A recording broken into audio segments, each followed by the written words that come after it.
നിങ്ങളെ ഉപദ്രവിക്കുന്ന ആളുടെ അടുത്ത് സഹായത്തിനായിട്ട് നിങ്ങൾ ചെല്ലാറുണ്ടോ? അങ്ങനെ പോകാനുള്ള ഒരു ദുർഗതി നിങ്ങൾക്ക് വന്നാലും എത്രമാത്രം വിശ്വാസത്തോടെ ആയിരിക്കണം നിങ്ങൾ ആ ആളുടെ മുമ്പിൽ ചെല്ലുന്നത്?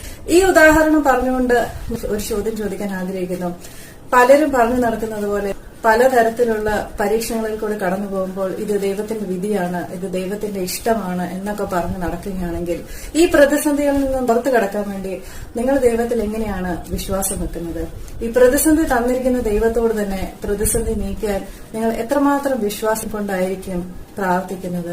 ഇങ്ങനെയുള്ള തെറ്റായ ബോധ്യമാണ് നമ്മുടെ മനസ്സിൽ ദൈവത്തെക്കുറിച്ച് ഉള്ളതെങ്കിൽ ഒരു വിശ്വാസവും ഇല്ലായിരിക്കും നമ്മൾ പ്രാർത്ഥിക്കുന്നത്. ഇങ്ങനെയുള്ള ഇഗ്നോറന്റ് ആയിട്ടുള്ള ചിന്താഗതികൾ നിങ്ങളുടെ മനസ്സിലുണ്ടെങ്കിൽ അതൊക്കെ മാറ്റി ദൈവത്തിൽ വിശ്വസിക്കുക. ദൈവം നിങ്ങൾക്ക് നന്മകൾ മാത്രം തരാൻ ആഗ്രഹിക്കുന്നവനാണ്. All bad things come from enemy, that is Satan.